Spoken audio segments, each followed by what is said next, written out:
तो किसान भाइयों, पिछली बार मध्य प्रदेश सरकार ने भावांतर योजना के अंतर्गत सोयाबीन की फसल खरीदी थी। लेकिन इस बार सरकार ने धान की फसल को भी भावांतर योजना के अंतर्गत खरीदने का ऐलान कर दिया है। अभी एक दिन पहले ही सिवनी जिले में मध्य प्रदेश के मुख्यमंत्री डॉक्टर मोहन यादव का कार्यक्रम था। इस दौरान उन्होंने भावांतर योजना के बारे में जिक्र करते हुए कहा कि इस बार मध्य प्रदेश में सोयाबीन की तरह ही धान की फसल को भी भावांतर पर खरीदा जाएगा। यानी कि अब एमएसपी पर धान को नहीं खरीदा जाएगा। धान के लिए भी भावांतर योजना मध्य प्रदेश सरकार लागू करने जा रही है। किसान भाइयों, सबसे पहले हम आपको सुनवाते हैं मुख्यमंत्री मोहन यादव का वो बयान, जहां से उन्होंने सिवनी जिले से जो भावांतर योजना के बारे में बड़ी बातें कही हैं।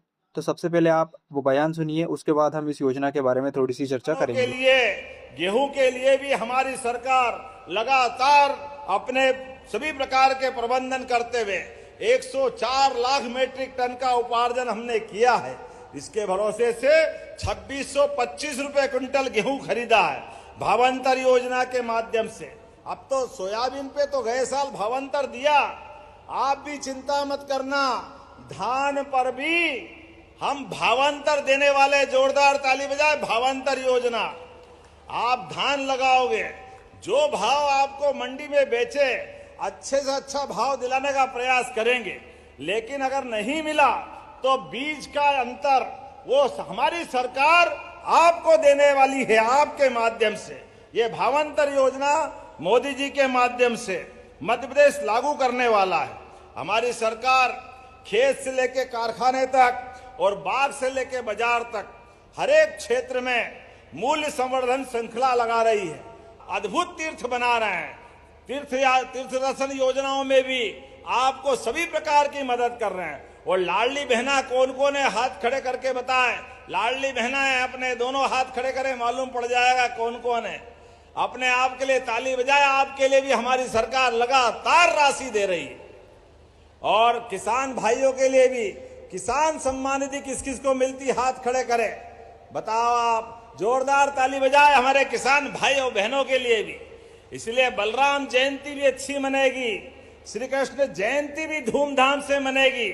और प्राकृतिक खेती को बढ़ावा देने के लिए दीपावली के बाद गोवर्धन जयंती भी अच्छी मनेगी। जोरदार ताली बजाए गोवर्धन जयंती। तो किसान भाइयों, जैसा कि आपने सुना, मुख्यमंत्री मोहन यादव ने कहा है कि अब मध्य प्रदेश में सोयाबीन की तरह ही भावांतर योजना के अंतर्गत धान की खरीदी भी की जाएगी। मध्य प्रदेश के सिवनी जिले में आयोजित प्रदेश स्तरीय धान महोत्सव और किसान सम्मेलन के दौरान मुख्यमंत्री डॉक्टर मोहन यादव ने जिले को 494.16 करोड़ की लागत वाले 629 विकास कार्यों की सौगात दी और कोदो कुटको की जो बोनस राशि है वो भी भुगतान किया था। सीएम ने बड़ी घोषणा करते हुए कहा है कि अब धान की फसल पर भी भावांतर योजना का लाभ दिया जाएगा। सरकार धान उत्पादक किसानों को एमएसपी और बाजार मूल्य के बीच के अंतर की राशि का भुगतान करेगी। इसके अलावा मुख्यमंत्री ने मिट्टी और पानी से भरे खेत में महिलाओं के साथ धान की रोपाई भी की है। तो किसान भाइयों, जिस तरह से मध्य प्रदेश में भावांतर पर सोयाबीन की खरीदी की गई थी, अब उस तरह से धान की खरीदी भी सरकार भावांतर योजना के अंतर्गत करने जा रही है। तो इस साल बारिश में जो भी धान बोई गई है और सोयाबीन बोया गया है, तो इन दोनों ही फसलों की खरीद अब भावांतर योजना पर होने वाली है। एमएसपी पर ही का जो रेट होता है आपको पता होगा। पिछले बार जब हमने सोयाबीन पर सरकार ने खरीदी करी थी, तब पूरी जानकारी आपको दी थी, जिसमें आपको बताया था कि जो सोयाबीन का एमएसपी निर्धारित है वो राशि किसानों तक पहुंचाने के लिए मंडी में जो फसल आपकी बिकती है उसके बीच और एमएसपी के बीच की राशि का जो अंतर है उसे भावांतर योजना के अंतर्गत मध्य प्रदेश सरकार ने किसानों के खाते में ट्रांसफर की थी।